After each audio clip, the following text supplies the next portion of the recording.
Hey, everybody, and welcome to Pete Carroll Was Right, the confusingly named Alabama football live video show. As always, it's Carter, Ben, and Mitch here to talk Alabama football with you. As before, we are proud to have the show hosted on houndstoothheroes.com. You can also find them on Facebook and on Twitter at HToothHeroes.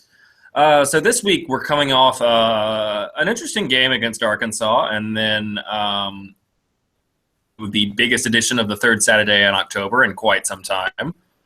So we'll start off talking about Arkansas. Let's do some good things first. The offense was awesome. You know, for all that we said last week about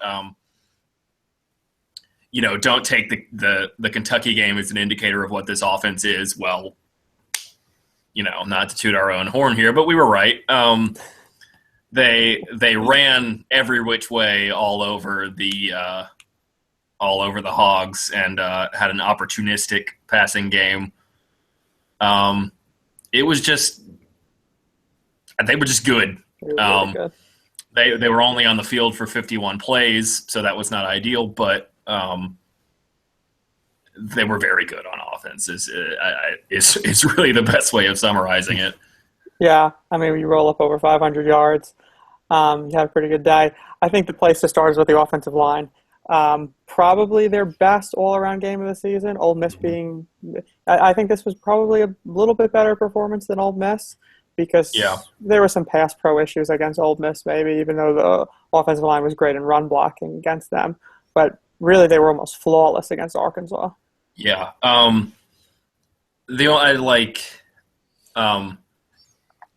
The only pressure I can even remember this game was the one that resulted in the interception. Yeah. And that one I went and looked back at it. That was some kind of miscommunication between Jonah Williams and Hale Hinges, I think, Right. Because they ended up Jonah went inside and Hale went outside, and he ended up having to try to block two guys, which he could not do.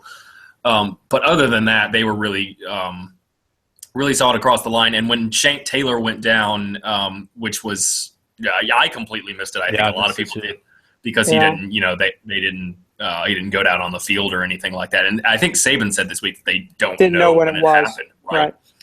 Right. But I went back and watched.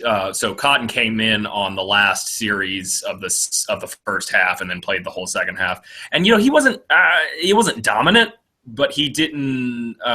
He was really solid in pass protection actually, and was good enough in the running game. There wasn't like a huge drop off after he came in, so it was a solid game for him.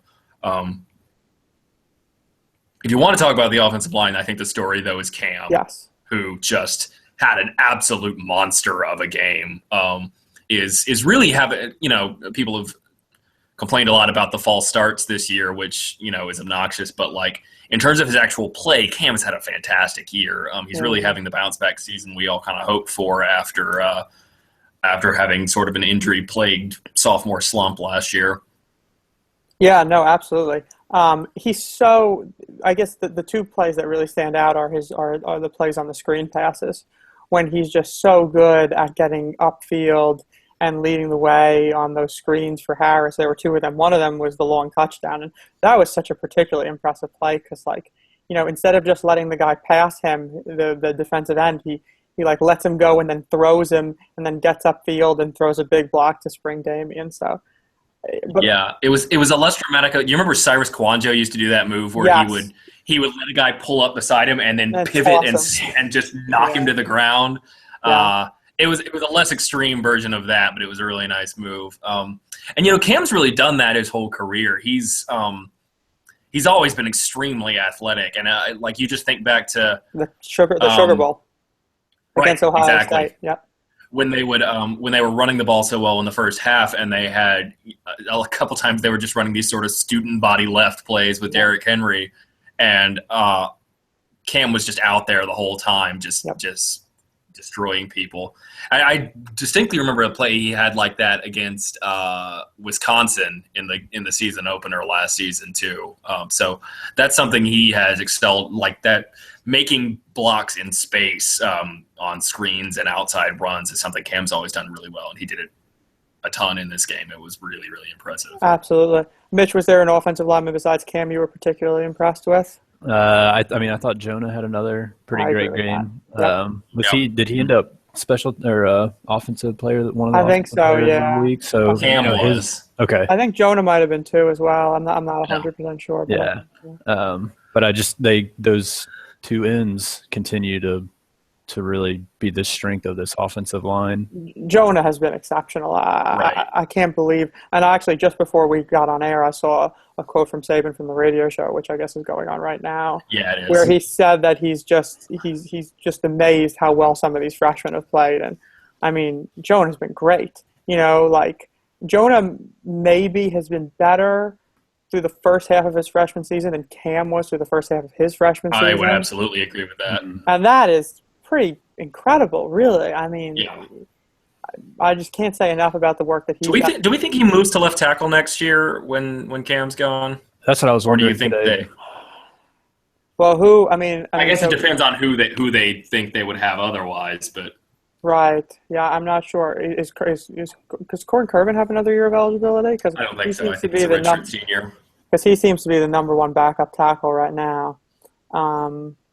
Yeah, I don't know. God, he's been great. I also think that Bozeman has been really quite good. And, I think we all thought that if we could have one player back from last year's team, it would be Ryan Kelly. Yep. And Bozeman has not played as well. Right. And I think I would still take that. Yes. But that's more an indicator of how good Kelly is. The offense has been. Right. Yeah.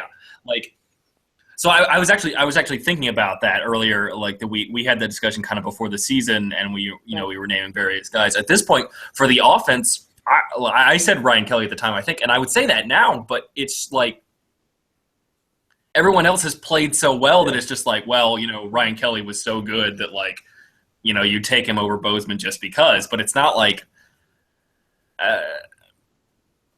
There really hasn't been, in terms of a unit, I know some people are disappointed in that Bo Scarborough hasn't been like the guy, but it's not like you can complain about the running backs in general. So, I mean, basically everywhere else they've had the same or better than last year. Yeah, but I think I would just give a lot of credit to Bozeman stepping in there. I just think overall, I don't know. I think this should be their best offensive line since at least 2013. With the level they're playing at right now. Certainly, schematically, it's very different. The offensive line's being asked to do different things than some of those teams in the past, like the Nussmeier teams. But they're just playing at such a high level. And the guards have been good too. Pierce-Baker. I think Pierce-Baker had a pretty good game. Pierce-Baker had a nice game on Saturday. Yeah. He's clearly the most limited of the offensive linemen. Right. I would say. But he's playing well. Right. Like if the level that Ross is playing this year, if that's your, if that's the weak link on your offensive line, then you live with that the whole time. And I would also say, as far as talking about the offensive line goes, give a little shout out to OJ. Who's been tremendous as a blocker this year. Yeah, he's really tremendous. I mean. Players like Evan Ingram are always. Although, first of all, Evan Ingram does not play tight end. No, he's a ever seen Evan Ingram with his hand on the ground? Right. No, he's a wide receiver. I think OJ right now kind of has a claim to being the most complete tight end in the nation. Sure, because guys like Evan Ingram, Jordan Leggett, those guys don't run block. Right. You know what I mean? And OJ is a great run blocker, and he's also really good on the screens, and he's just generally just great. I mean, he had so many key blocks. I thought he had one of his best blocking games against Arkansas. Right. Well, it showed you. I mean, he was an offensive player of the week too. I think, wasn't he? See, I don't think so, because that was the thing. I had made a little prediction about who all the players of the week were going to be. No, you know what it was. What I'm thinking of is that I look at the, PFF does those the top grader game reviews. Yeah, he was like the top graded player on offense for Alabama, even though he only had the one catch, which Right. I think tells you, take PFF grades for what they are, but I think it shows you something about what a great game he had. Yeah, because that dovetails nicely with the eye test, which says that he was just phenomenal in the blocking game on Saturday. Right. So the I players think of the week, I have them right. It was the three linemen that we called out. So Cam, Bradley, and Jonah. And Jalen. Okay. Yeah. Yeah. Yeah. Okay. Maybe that's a good segue into Jalen.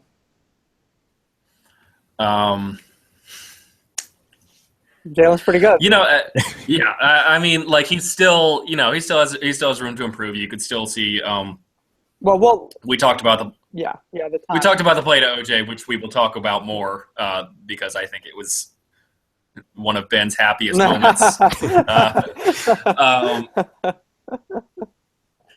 But you could still see on plays like that he's still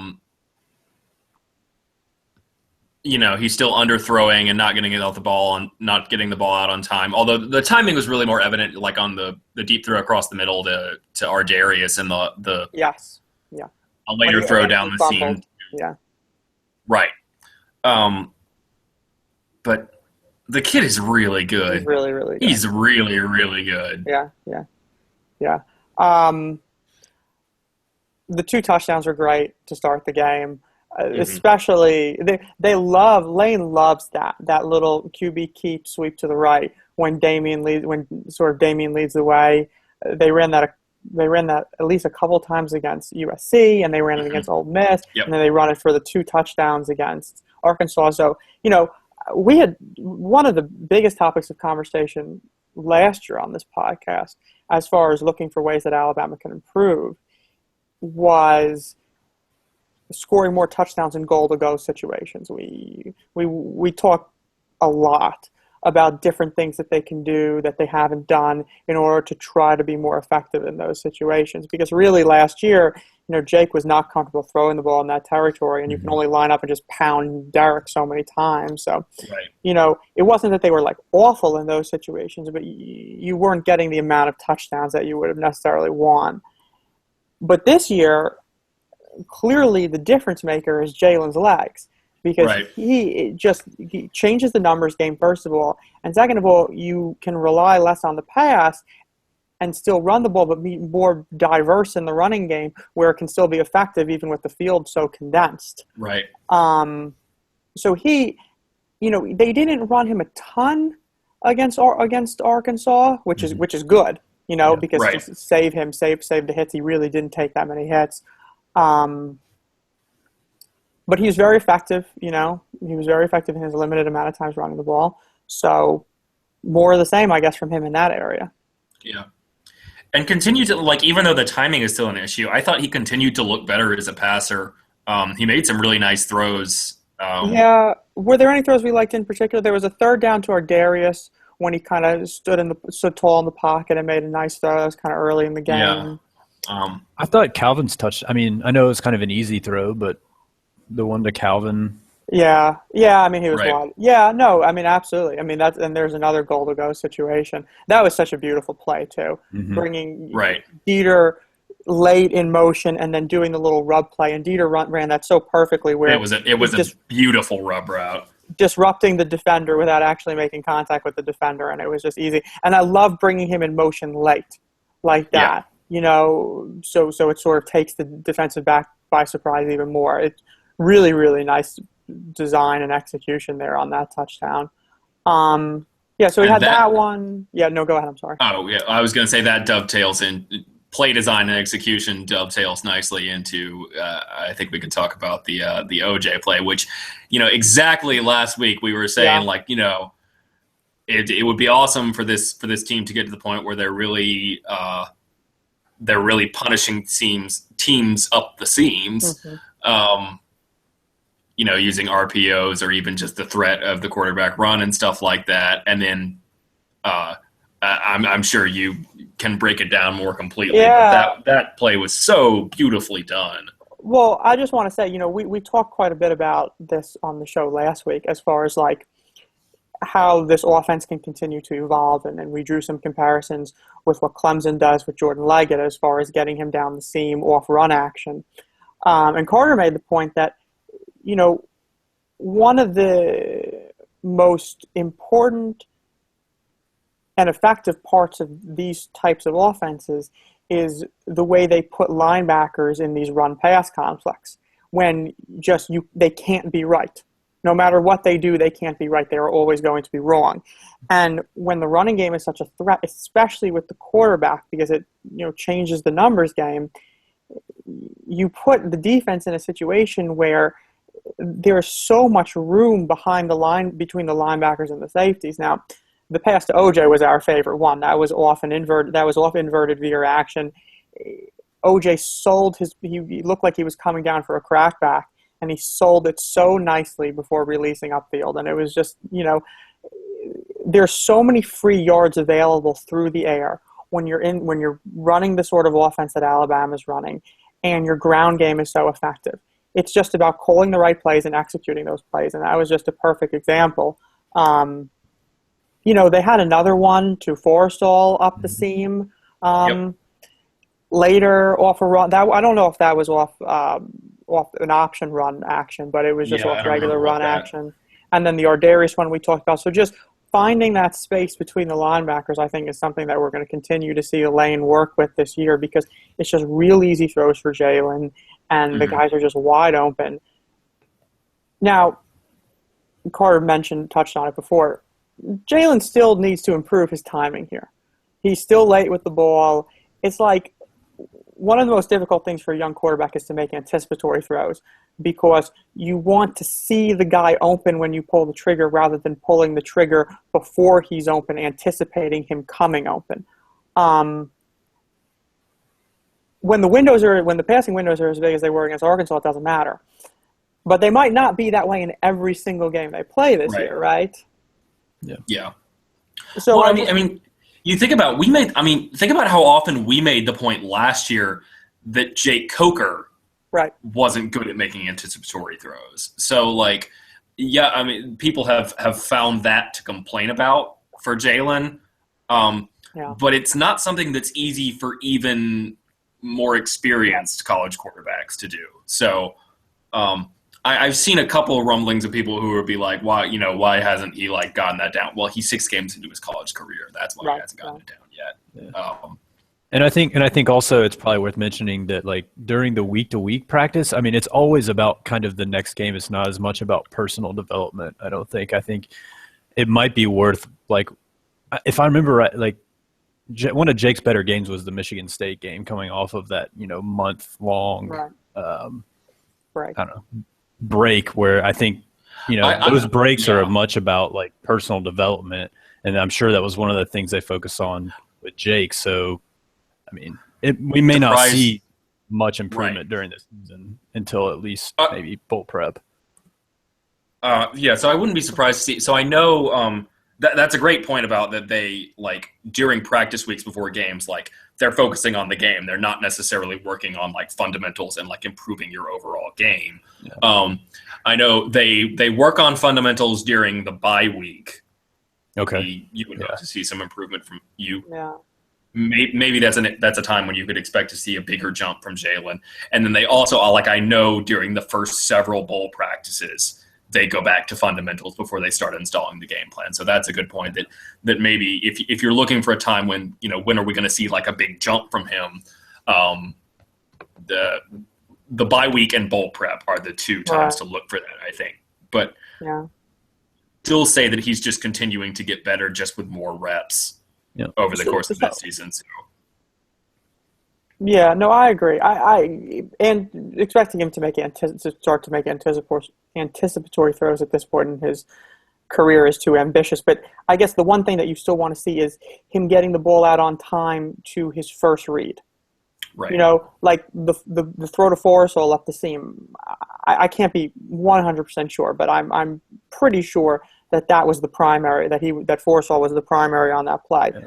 Jalen was still late with that, and that's sort of something that we've seen throughout the season, is that he's still late getting the ball out to his primary, and that is very correctable, because especially when the guy's open the whole time and you don't have to wait for him to break open. Right. And he can just still stand to get the ball out quicker. Now, the truth is that the way this offense is designed and coupled with a lot of the secondaries that they're going to go up against, there are going to be guys running free and it might not even matter. Right. But by the time LSU rolls around, that's a different secondary, even though I know Ricky Jefferson just got hurt. But that's still a very good secondary. Extremely talented secondary, yeah. So, there's still room for improvement there. But just Jalen is great, and Jalen's skill set allows this offense to be great. That's, I think, the upshot here. Yep. Okay, so I think we want to move to the defense a little bit. Just quickly, what can you even say about the front at this point? Williams continues to be just a freak out there. The rest of them look great. It looks like Ruben's going to be okay to go on Saturday, which is big because, he's the best inside linebacker in the country. So I will say that I made a point to go back and basically watch Rashawn on every defensive snap that he was in, and he played really well. I sort of said last week when he had played a lot at Kentucky that it looked like he was a little uncomfortable in that inside linebacker role. He looked a lot better against Arkansas. I thought he did a really great job, and that's against Arkansas, a team that's going to be a little more pro-style sets. You wouldn't necessarily expect a guy like him to thrive in that role against that kind of offense, but he did a really great job. The only thing I would say, though, is that he wasn't playing in a part of the game where they had a balanced offensive attack. Sure. Yeah. Right? They weren't running. They weren't running the ball that much. There wasn't the threat of the play action wasn't really there. So, but I do agree. He played quite well, and I don't want to take anything away from that. I guess I just feel the need to point out that it wasn't against a fully realized Arkansas offense. Right. Now, just to make one more comment about the front, the pass rush statistics were staggering. Yeah. They pressured, I don't know if it was CFB Film Room or PFF that said this. They pressured Austin Allen on 2/3 of his dropbacks. Yeah, that's incredible. That's unbelievable. That is absurd. Yeah. They're just getting it from everywhere. I want to. We could spend too much time talking about this, and everybody who's listening already knows how great all these individual pass rushers are. But Deron Payne is a really good pass rusher. Yeah, which has kind of taken me by surprise a little bit. He is very quick inside. Yeah, he's flashed some definite pass rush ability this year that he kind of didn't show last year. That's been very. As if they needed more of that. Yeah, it's just kind of unfair at this point. I know. They're just getting it from everybody. And Carter, I saw you tweeted something about Deshaun Hand playing better. Yeah, he got significant rotational snaps. I felt like earlier in the year I really hadn't seen him as he had just sort of kind of been clearly a backup guy. But now it's starting to, like last year when they would just rotate guys in and out constantly to keep them fresh. It looks like to the extent they're doing that this year, which they're not nearly as much because they don't have that kind of depth. But when they are doing it, they're putting in Deshaun Hand very regularly, and he's playing really well. It looks like they seem to be comfortable him basically being backup John Allen. I saw a number of times on Saturday when the kind of main three were Tomlinson, Payne, and Hand out there when they were getting John a breather. And I thought Deshaun played pretty well on his snaps. So, and I think I agree. And I think Sean Deion Hamilton played a great game. I think he played maybe his best. Yeah. Played his best game of the season. I think he was a player of the week by the coaches. Yep. Very well deserved. He was phenomenal. This front.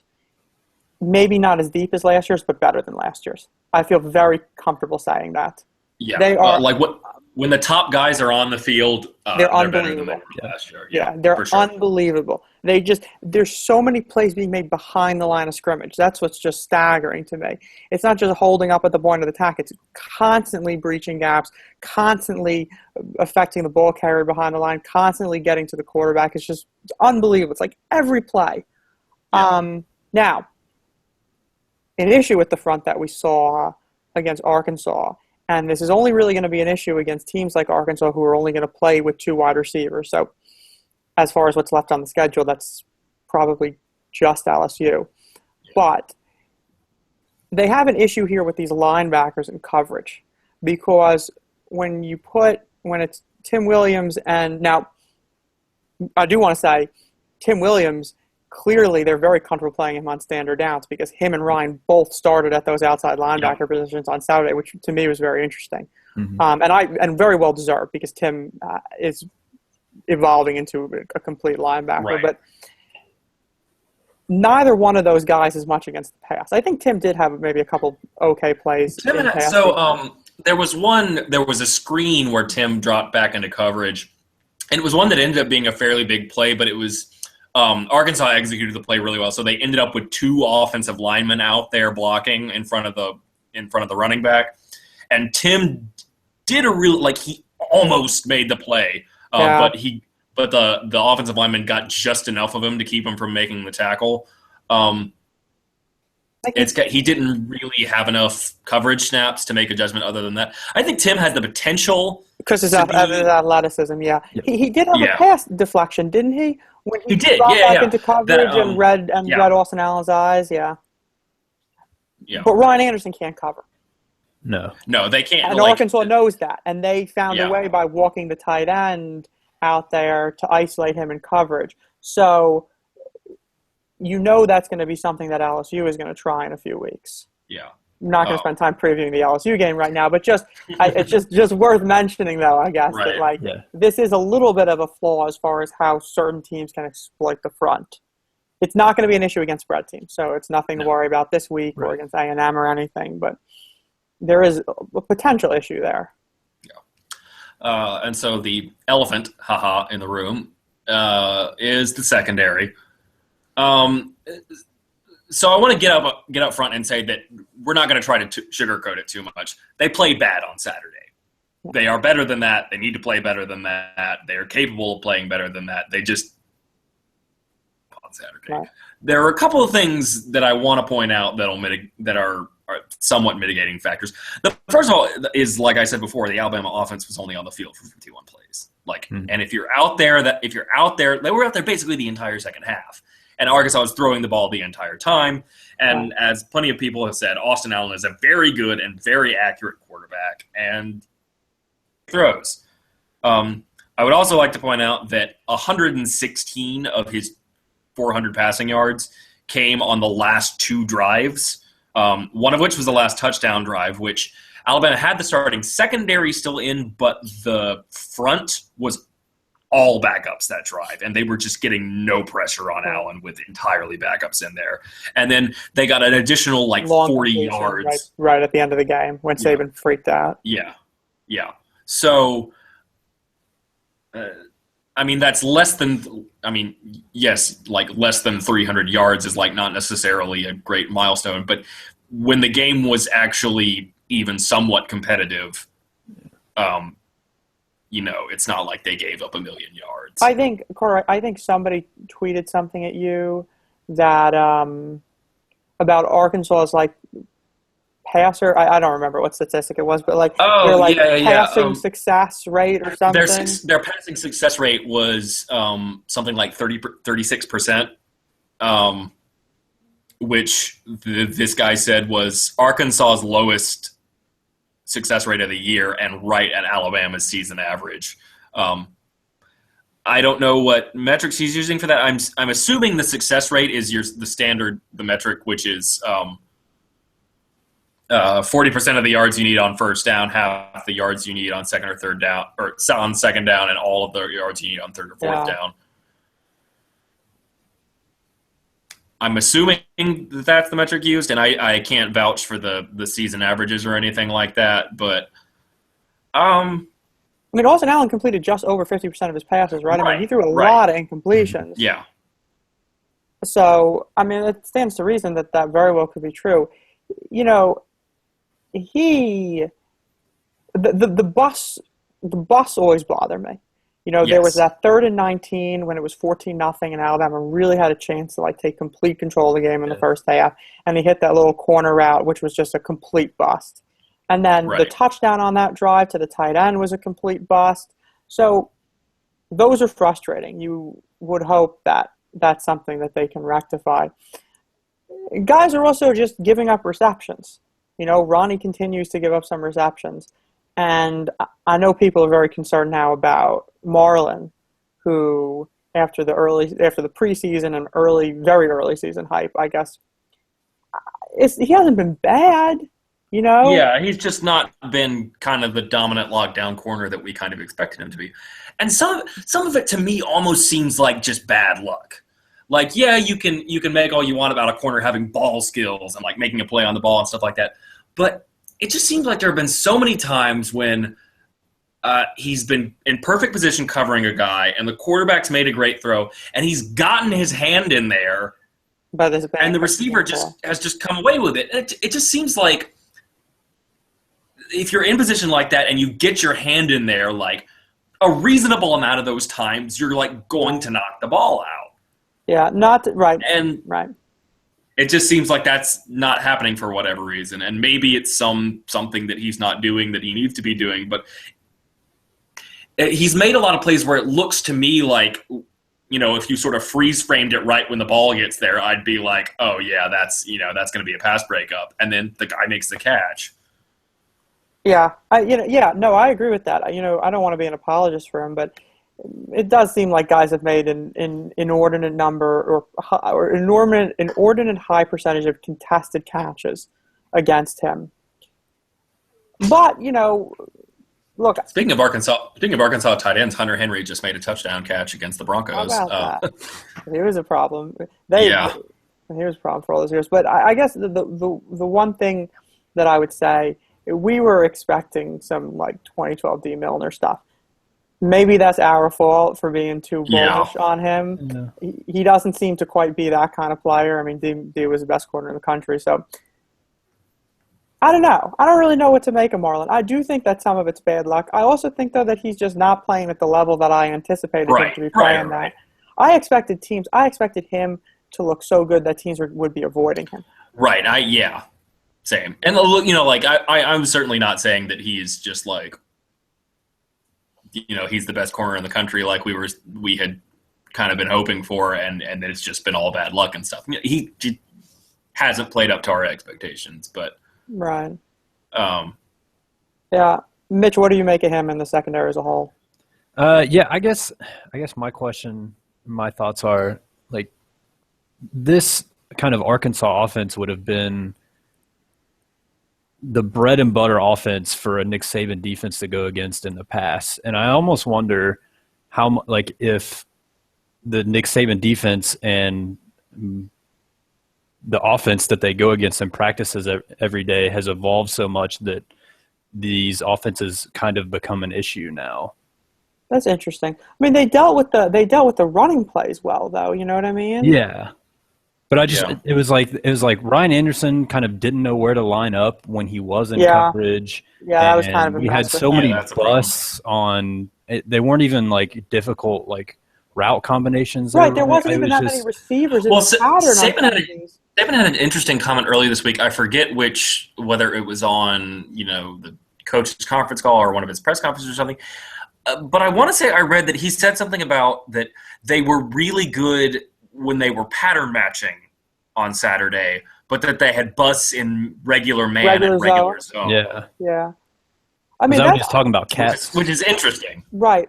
I also think Mitch had a good point too, because some of those busts, they were 3 guys in the pattern. Arkansas was in max protect. How are you busting on 3 in the pattern? Yeah. So, I don't know. I don't want to hit the defensive backs too hard because I think it's an overblowing thing how they didn't play as poorly as the raw statistics. Right. Yeah.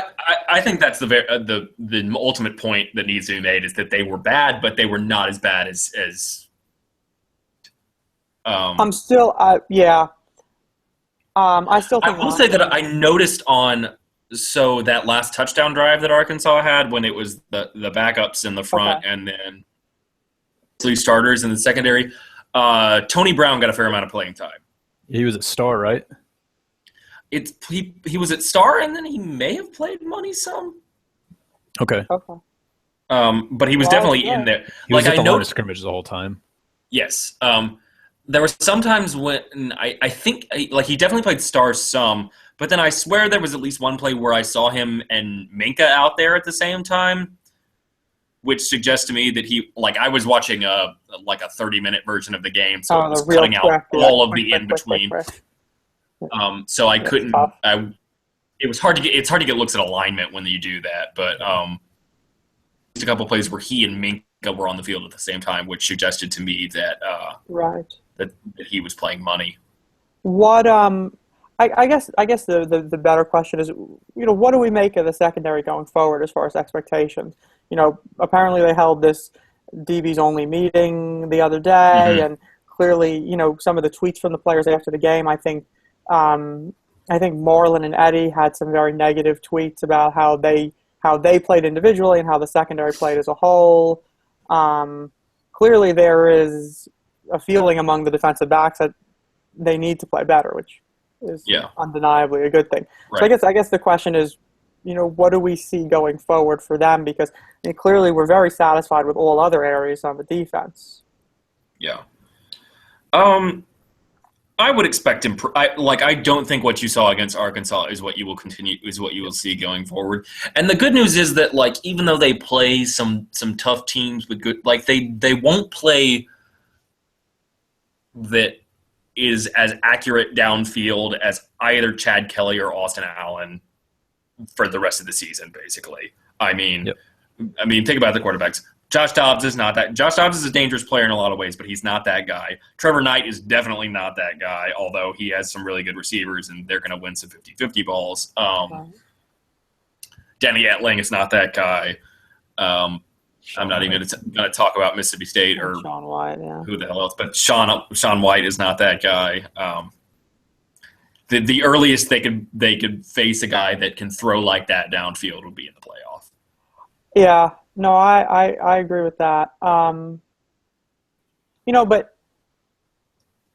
it's just, I agree. See, there's a couple, I'm conflicted here because, with how much Arkansas was throwing and everything, they're going to make some yards in the air. That's inevitable. And with how much the defense is on the field and all of that, and then Carter talked about how they didn't necessarily play as badly as the statistics suggest, which I agree with. It's just when you're pressuring the quarterback 2/3 of the time, you really need to put up better numbers than that. Right. And I guess I'm kind of wondering, I was thinking about this as well with the offense, if there was almost this false sense of security, we don't even really not only is the offense just doing whatever it wants on offense, our front seven is getting to Allen every time, and there's just kind of, they lost their edge. But I wouldn't worry about it too much. No, I'm not. Yeah, and I just think, we know there's a lot of very talented players back there. I mean, everybody out there is very talented. Are they going to be the best secondary in the country going forward? No. Are they going to play better than they did on Saturday? Considerably better, I think, than they did on Saturday. I think so. Yeah. Also worth probably throwing out a little shout out for Minka, who did well. Yes. Right? Yeah. I saw the very nice nickname of Six Hat Trick thrown out there for him, which was pretty good. Okay. I like that. It works on multiple levels. Yes, it does. Yes, it does. And I think that maybe we can just sidetrack for a second there. We kind of talked about this that it may not be possible because they may need him at corner or star next year.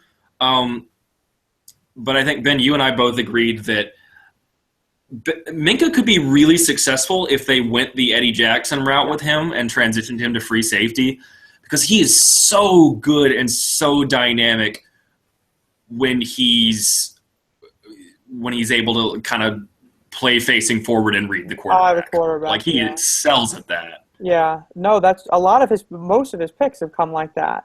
And I think Saban had a quote which was basically suggestive of the same thing. I don't remember exactly what he said, but it basically seemed that Saban felt the same way about Minka. So I don't know. he's really, really, really good in that role. But yeah, I mean, he's got to play corner this year. It's just what it is. But just again, just great game. I love. Last thing I'll just say, 2 more defensive scores.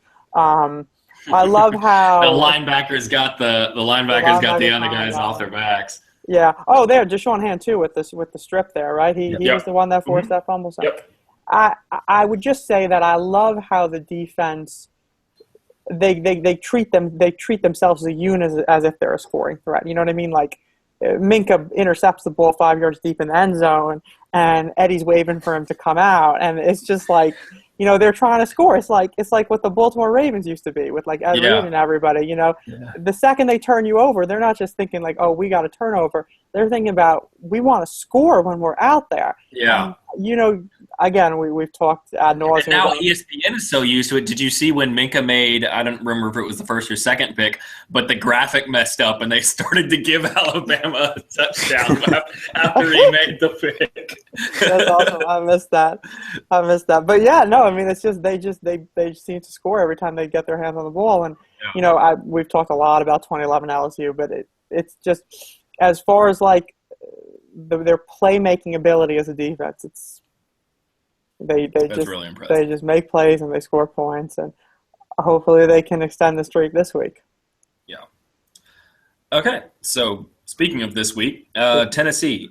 So I think the really nice thing for Alabama coming into this game is that half of Tennessee's team is a trauma ward right now. Yeah. They lost 2 offensive linemen against A&M, and it doesn't look. I don't, based on what I've read, it doesn't look like either one's going to be back against Alabama, which is just a nightmare given that their offensive line already wasn't playing well, and now they have to play the best front 7 in the country. And they played A&M, who's got Garrett and Hall, but Myles Garrett wasn't 100% last week. So, I mean, just to have to go against Alabama with 2 backup offensive linemen when your offensive lineman already isn't that good is just the ultimate nightmare scenario. Jalen Reeves-Maben is still out. Cam Sutton is still out. Danny O'Brien, I think is his name, who was a senior defensive tackle, got hurt, and it was sort of a scary situation on Saturday, and then got kicked off the team for a rules violation this week. So he's gone. Darren Kirkland might or might not be back. He is back, but that might actually be a good thing for Alabama because I think Alvin Kamara is a much better back. Yeah. If good thing might be a stretch, but I totally agree with that. Obviously, like Kamara is better. I mean, he absolutely is better. He's so much more dangerous. I guess start on the Tennessee offensive side of the ball. Tennessee's offensive line is not so great. No. They had a lot of issues. They've had a lot of issues, especially in games earlier in the year. They were having issues, and now, like Carter said, they're down 2 stars on the offensive line. They're going against the Alabama front. That should be, I don't know. It kind of should be a massacre, honestly. An extreme mismatch, to put it charitably. Maybe not quite at the level of the Ole Miss game, but look, the Arkansas offensive line was supposed to be, was supposed to play better than they did too. So, unless you're like an elite unit going against this Alabama front, I think you're going to get, beat up pretty badly, and especially Tennessee, who struggled at times and without 2 starters. Alabama should have their way up there. I don't think there's any doubt about that. It should be a pretty sizable mismatch. And then I think, if you're looking at the run game, the question becomes, where does Tennessee is going to look to stretch the defense, kind of get it to the edge, which you feel better about for Alabama this year, just because of the incredible speed they have at linebacker, and the really great play they've had on the edges. So I'm not worried too much about that. As far as Dobbs as a passer, he's obviously very up and down. He's made some good plays, but he makes some bad decisions. He'll make inaccurate throws. Yeah. I think the thing for him, what I've noticed and what a lot of other people have suggested, is that he kind of seems to be better when he's not really thinking at all. When he can just kind of see an open guy and get the ball out to him really quick. He's been very good against the blitz this year. Is my understanding and kind of what I've seen in the amount of film review that I've done. When you bring pressure and you kind of vacate an area and you maybe leave a guy one-on-one or you leave him open maybe in the flat, he's very good at seeing that and getting the ball out to that guy quick.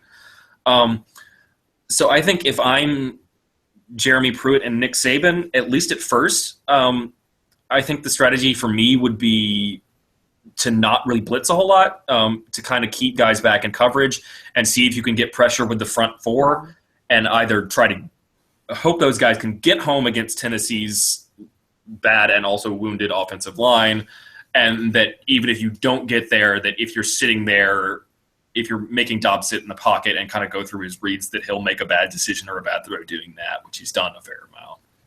So I guess it stands to reason then that the strategy on standard downs is to rush on not on standard downs on passing downs is to rush four and play match behind, because like we talked about before, Saban made the comment that they were more successful in match against Arkansas. So right. You can rush four and you can play 7-man match behind, or you could also, I guess, you can rush four, spy one, and play 6-man match behind.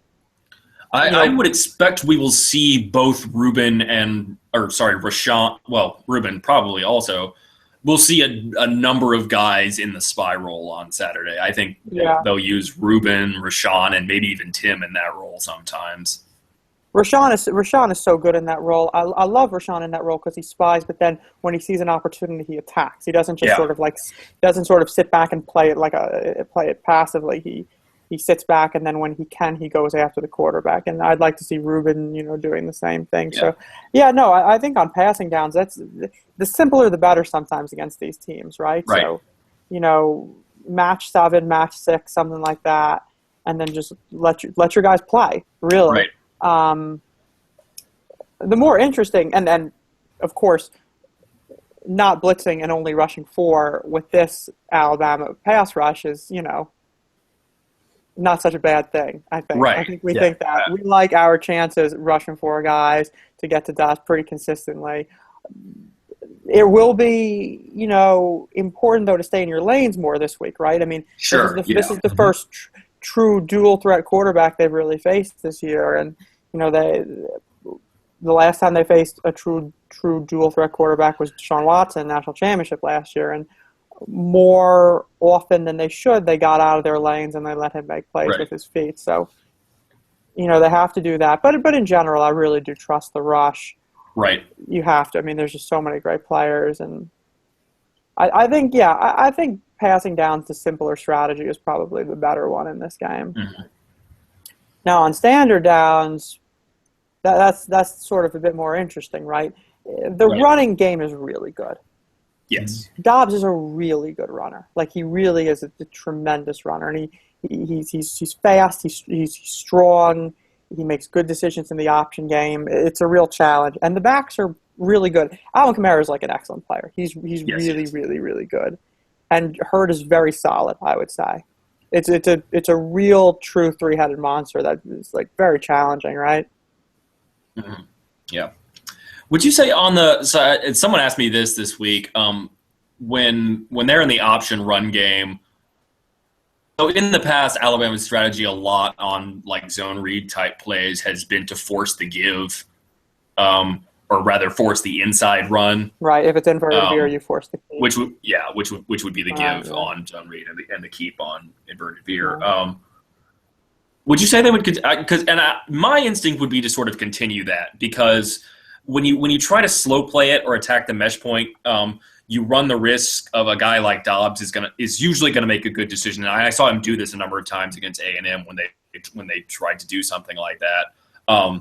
He's gonna pull it and run around you more often than not when you try to do that. So my instinct would be on those plays to stay wide and force the give and just kind of trust the guys on the inside to not give up much there. My general philosophy is that when you're a defense and you're facing an option team, if the talent levels are comparable, or if you're the less talented team, then you need to do things to try to be more aggressive and try to overcome that talent issue. So that means doing things like attacking the mesh point, or sort of trying to bait something by like trying to bait the quarterback into one decision and then scraping a defender, sort of gap replacement stuff, things like that. Send a corner blitz, for instance, to force the keep and then scrape somebody over. All sorts of things like that. But when you're Alabama and you're so much more talented, do everything you can to just play it straight up. Yep.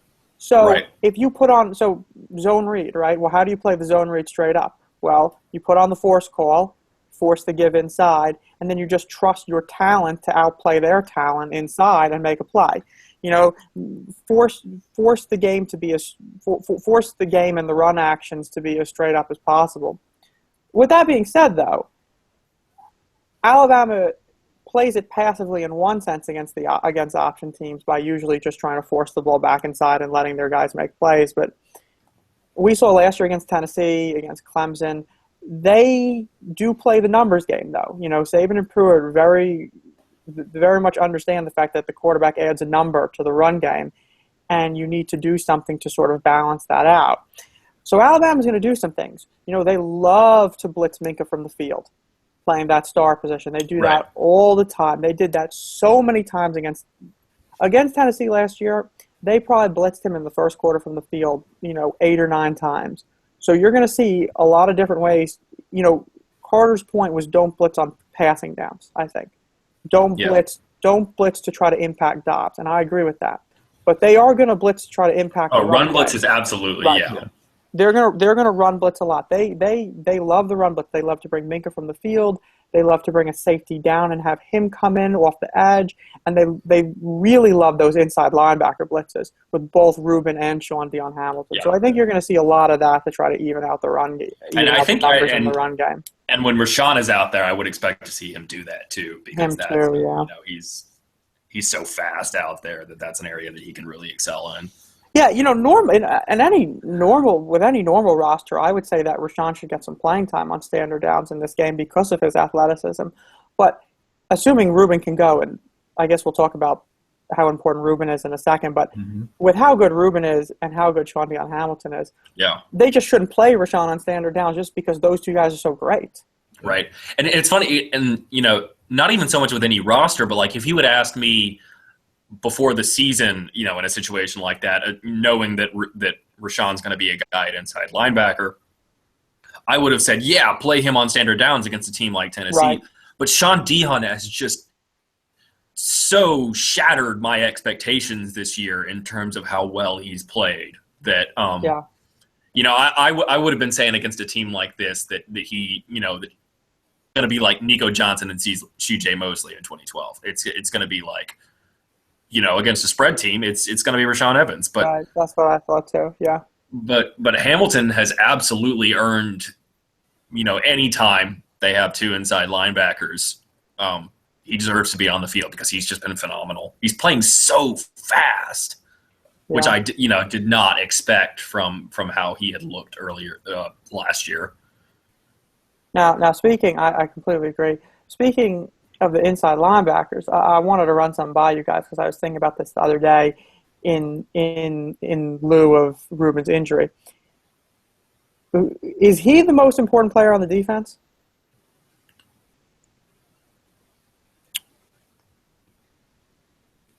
I would have said yes this week. Yeah, I think so. Just because, like almost everyone else, there are guys who can do what they do. Like even, even John Allen. Right, yeah. Is kind of replaceable. Right. Which, when I was talking about Deshaun Hand earlier, that's kind of nice little evidence for that. But even as well as both Sean Dion and Rashaan have played, and I would feel okay going into this game with the two. Like if Reuben weren't able to go, like I'd feel all right with them. Like it's not so much wanting Reuben is has nothing to do with them and everything to. It's not like, oh, the backup's bad, we need the starter in. It's everything to do with Ruben being, like I said earlier, the best inside linebacker in the country, and making a push for the best inside linebacker under Saban. Yeah, I would say so. I would say so too.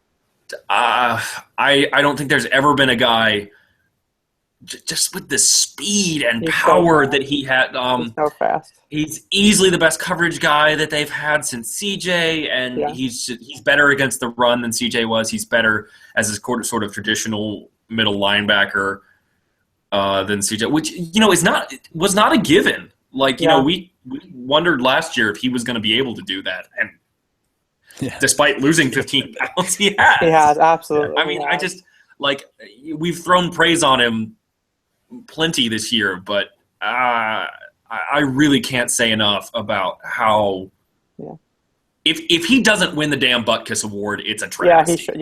Yeah, I agree. I think he's the best player on the defense, and I think he has just ascended to a level that I didn't think he would this year. And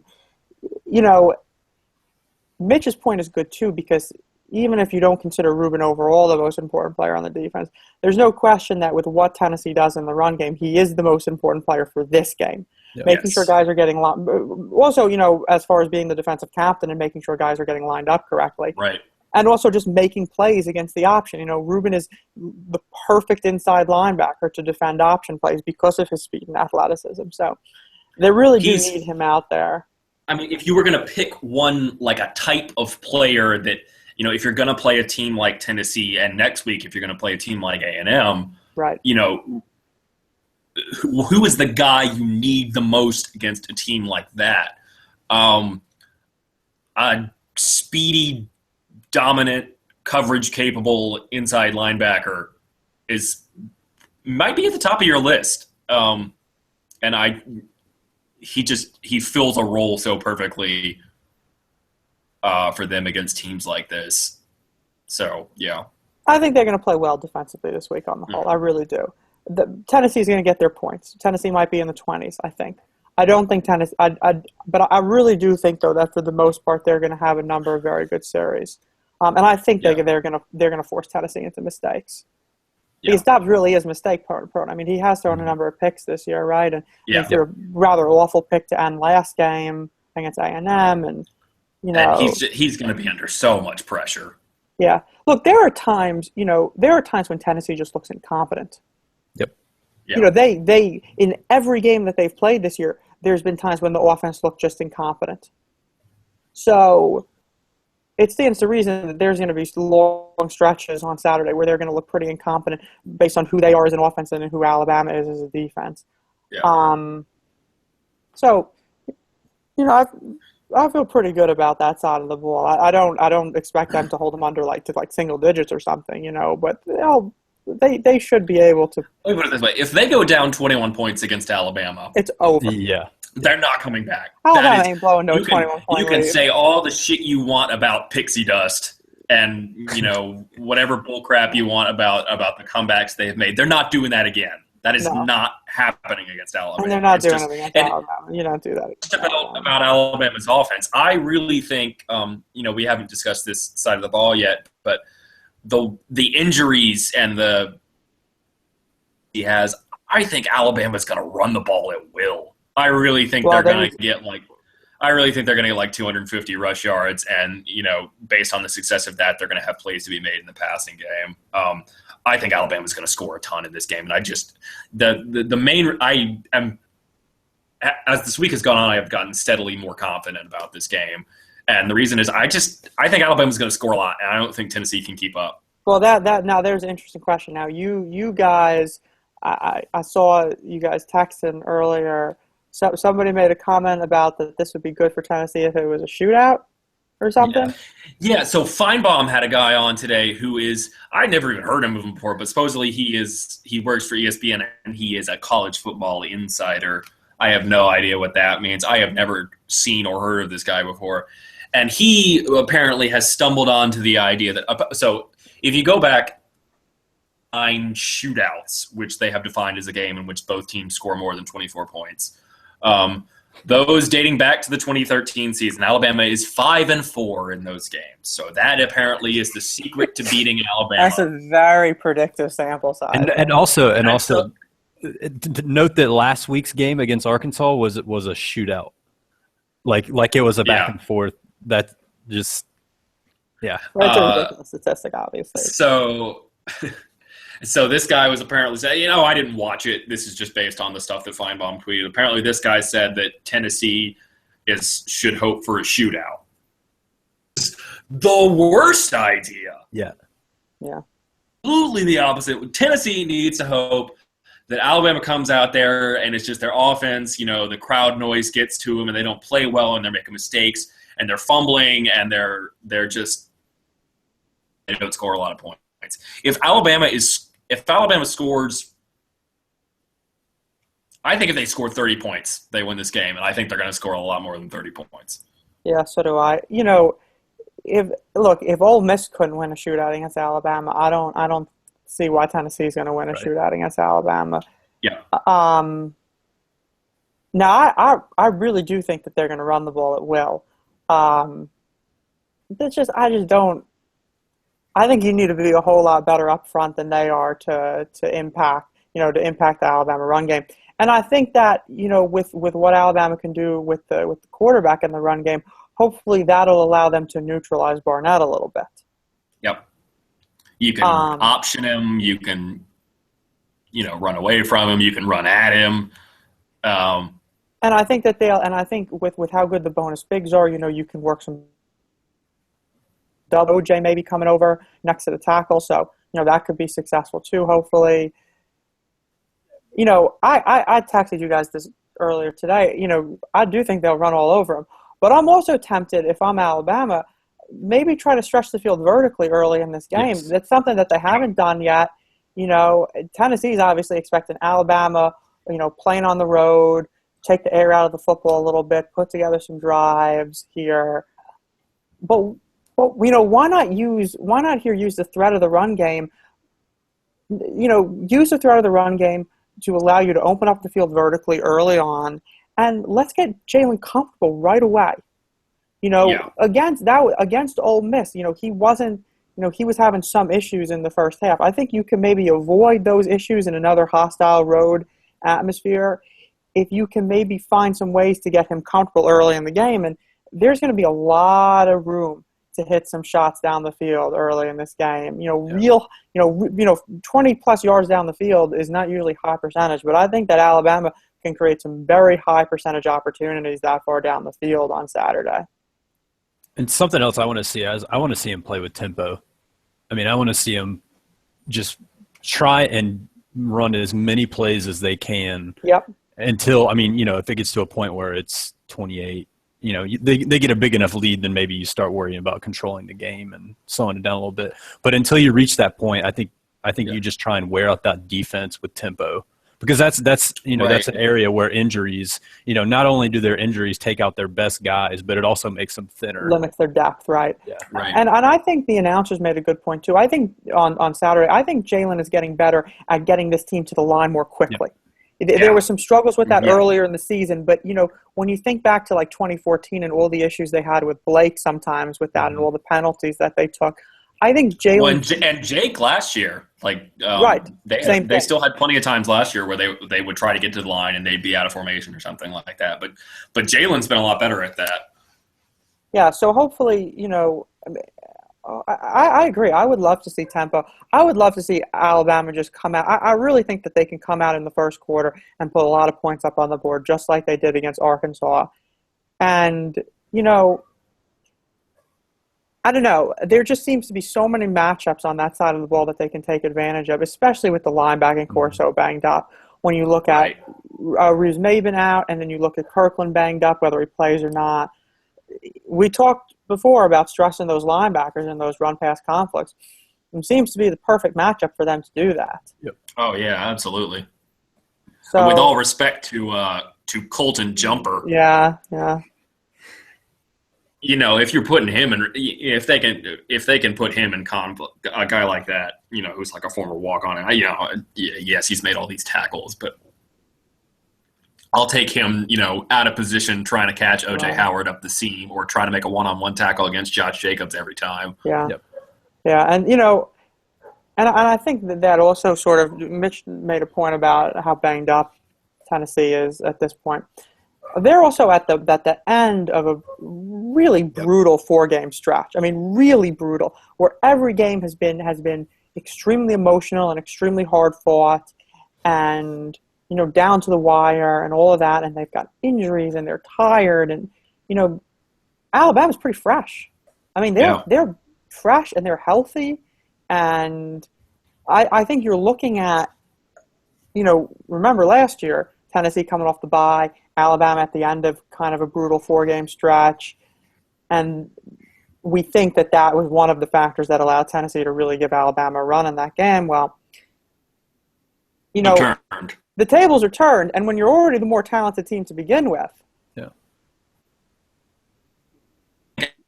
Alabama is just – I think they're going to dominate this one in the trenches, and then I think they're just going to wear Tennessee down, and, by like the third quarter, they're going to be handing the ball off.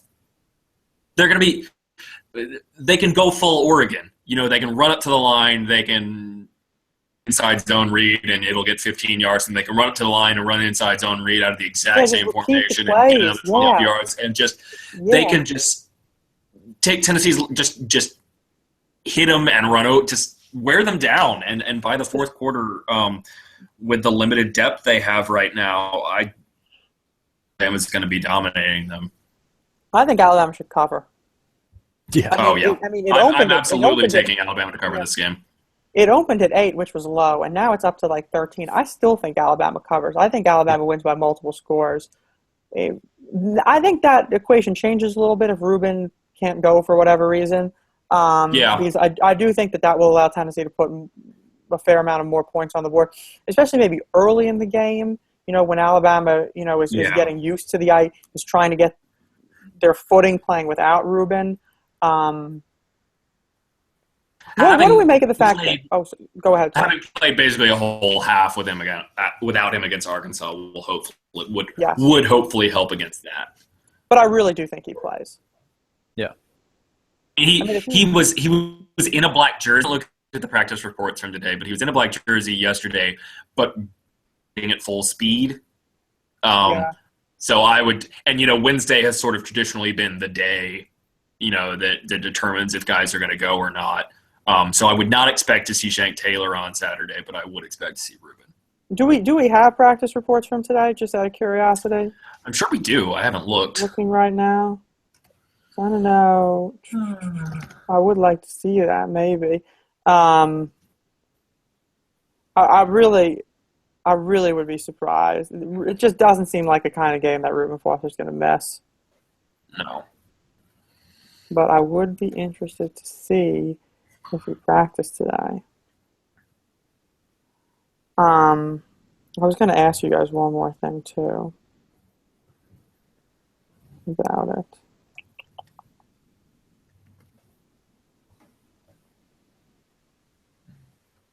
I don't see a practice. I don't see one on AL.com. Yeah, I'm going back through the tweets, and I don't really see anything either. Yeah, let me just search. Which is weird, right? Yeah, there's usually a Thursday practice report. That's from yesterday.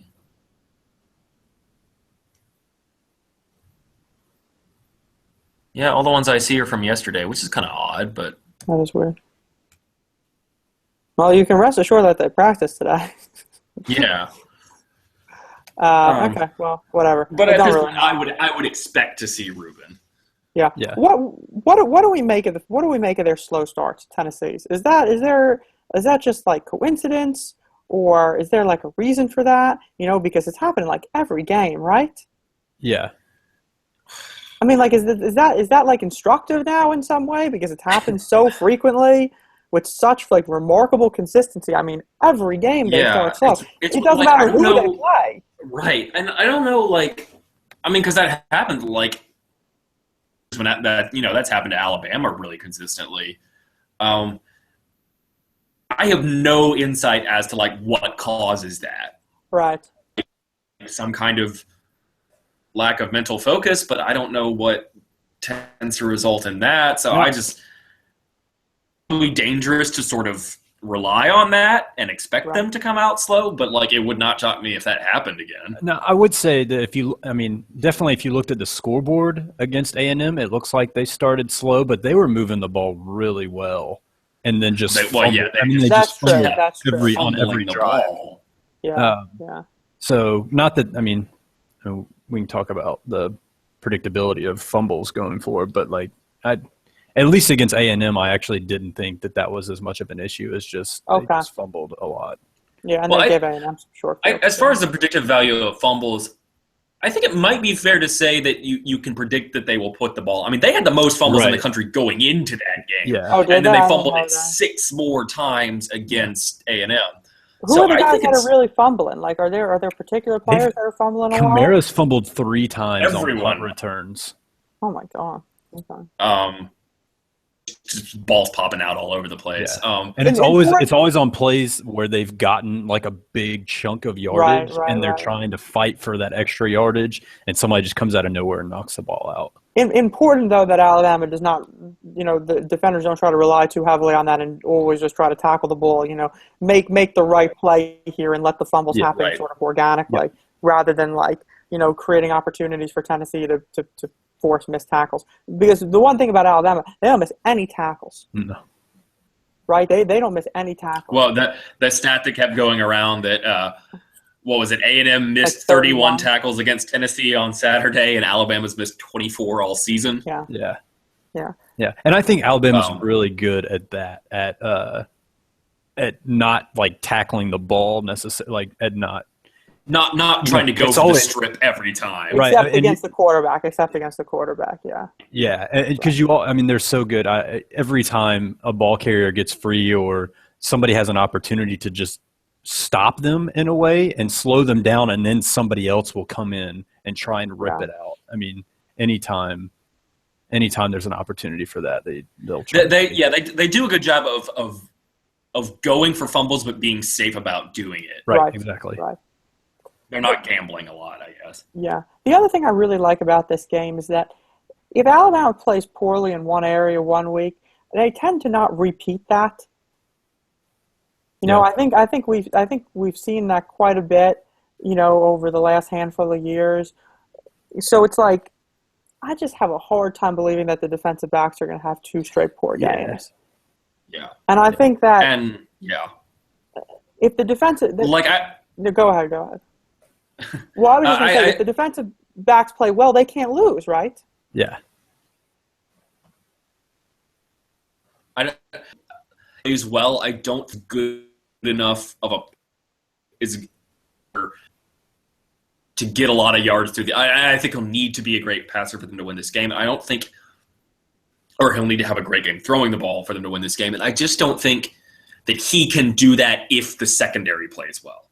He is not that type of passer that can really fit the ball into tight windows a lot and have a great game even against a really good secondary.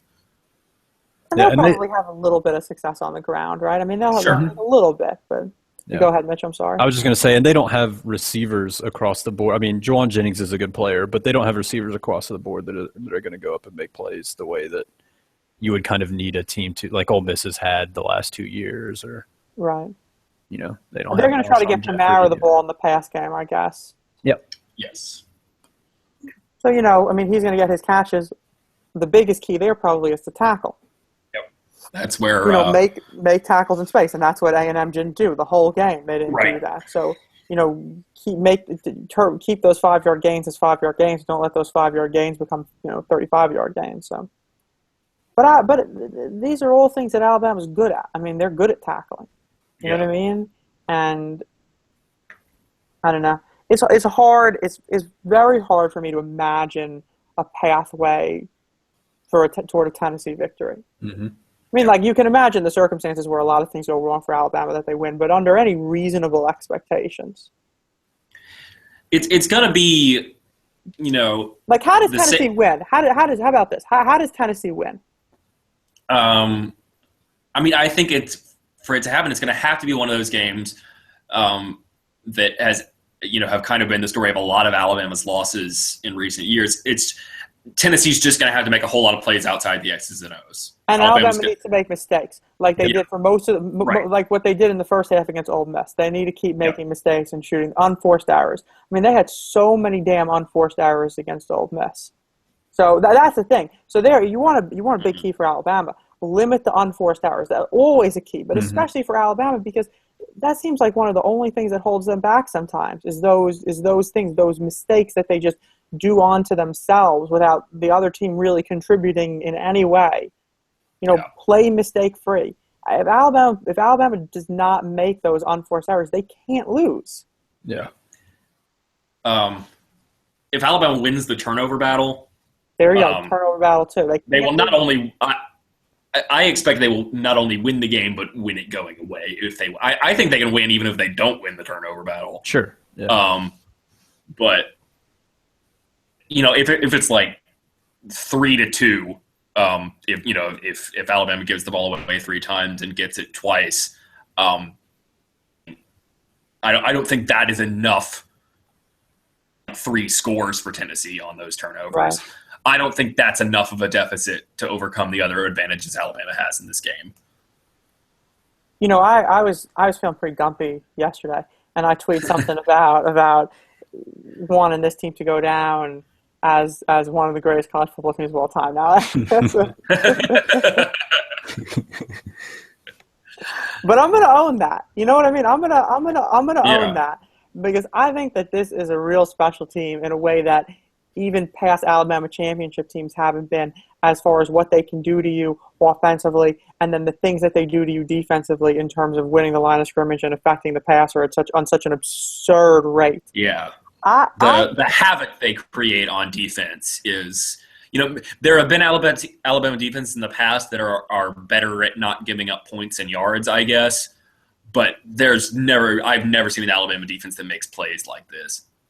I'm going to own that. I think Jalen is only getting better. Okay. Yeah. The time. Look, we said this before Ole Miss, right? We sat right here before Ole Miss, and we said that the time to get, if you're going to get this Alabama team, the time to get this Alabama team is right then. That third game of the season in Oxford, when the offense we were still uncertain about the offense, defensive line depth, the different issues that we talked about.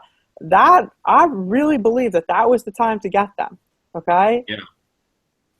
And they couldn't do it. I think this team's unstoppable. I think they're unstoppable. It's too late. I think it's too late. I think the SEC had their shot. The SEC they had their shot. They had their shot. I think teams are about to witness the firepower of this fully armed and operational battle station. Yes. I'm sorry, but it's just like, I don't want to put the cart before the horse here, and I got to be careful not being too optimistic. Look, we basically started talking championship after they lost to Ole Miss last year. So, they were 2-1, and we were talking about them winning the national championship. Okay, there is every reason and more for that kind of confidence this year. Yeah, I was going to say it's hard to exceed that level of gumping, because who talks about a championship after starting off the season 2-1 in college football? But ain't gumping if it's right, Paul. Well, it's October 13th, okay? It's October 13th, and I'm sitting here and I'm saying that you talk about, I've seen some great college football teams, okay? I've seen 2013 Florida State, some of those USC teams, 2002 Miami. This team could be right there. I think this is a different team than Alabama's had in the past, because of what they can do to you offensively and because of the way that they can affect the quarterback. And there's nobody else in the country that can do that. Yeah. I think this has the potential to be one of those teams. And, you can never predict how guys are going to turn out in the NFL. But it could definitely be one of those teams like early 2000s Miami, where someday, 10 years from now, people are going to look back and be like, wait, those guys were on the same team at the same time. Right. You kind of already look at last year's team and know that last year's team's going to be like that. Yeah. Yeah. Right. Yeah.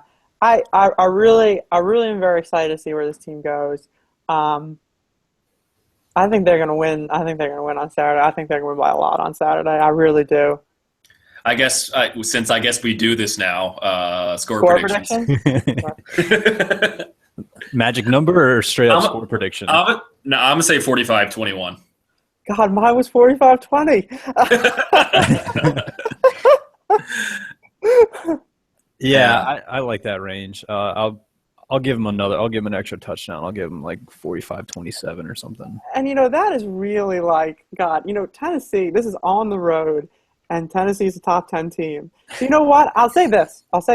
We just gone pretty hard about Alabama, okay? And, when you're already going at one of the best teams ever, well, on the road against Tennessee this week. That's what teams like that. I mean, if we're going to claim that this could be one of the greatest teams ever. Well, this is it.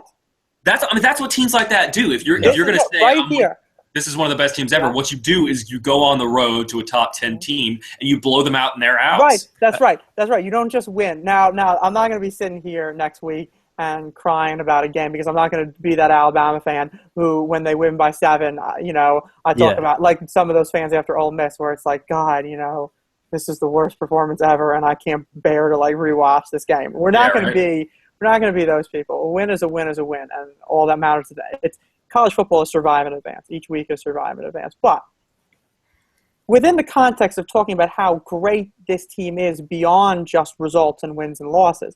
This is their chance. These 2 weeks is their chance. You go and you play a top 10 team on the road in Knoxville, and then you come back home and you play Texas A&M coming off a bye, another top 10, maybe top 5 team in your own house.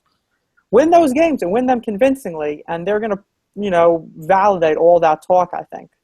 And also I would throw out that this is the team that our team sees as its rival. I mean, That's right. So I would hope that they're fired up this week, man. Yeah. They want to get those victory cigars. They want to get those victories. It has been a long damn time since Tennessee beat out. It has been a long time. Okay? And I do not want this shit to end on Saturday. I really don't. Not with this team. Not with this team. I'm ready to get the decade. I'm ready to hit that. Give me 10. I want 10. I really do want this game, and it's so satisfying to watch Alabama play teams in their own building and beat them, and that's what I want to see, and I'm very excited. Take the air out of a crowd and then rammer-jammer them in their own stadium. That's right. Particularly when it's Tennessee. I mean, that's just... Yeah. And, Lane, great. I want some satisfaction for Lane. Right. It's his second game back, and last year's game went well. I mean, they went like 80 yards on the first play, right, on that pass to Amari when he caught it and ran up the sideline. So, Lane had his one game, but now this is a very different Tennessee team, right? This is a Tennessee team with expectations.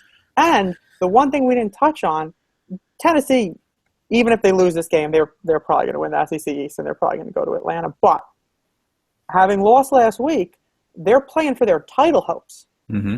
Probably. Yeah.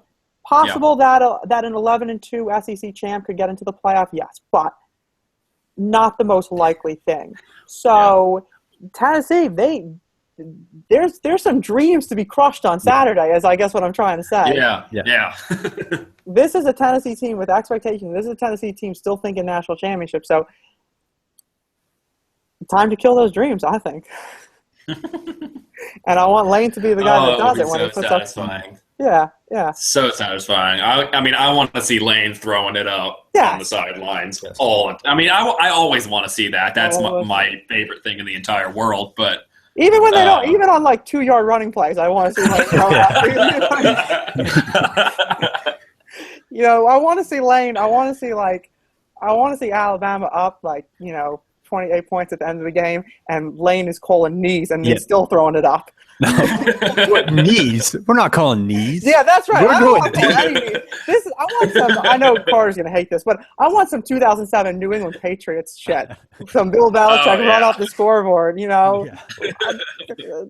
Lane. These fans. Think about the things they've said about you, Lane. They don't like you. Okay, they don't. Right. They don't like you, and this is Lane's revenge tour this year. No. Opening week against USC, right? Now he's going to go not just to Tennessee, but to a Tennessee team, hoping to play for a national championship. and hopefully runs all over them. And then maybe they can schedule a game against the Raiders later in the season for Lane to complete the revenge tour. but I like seeing a lot of points. I want to see a lot of points on Saturday. And I'm gonna have a brief Lane appreciation moment here. Just think about the fact that he has been at Alabama for 3 years and had record-setting offenses in all 3 of those years, and they've been completely different offenses each time. Yeah,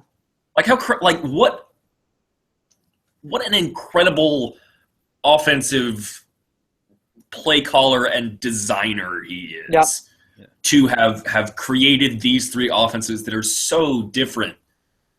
And have them all be so successful is, people have made plenty about how much he's done for his image being at Alabama, but I'm not sure they're appreciating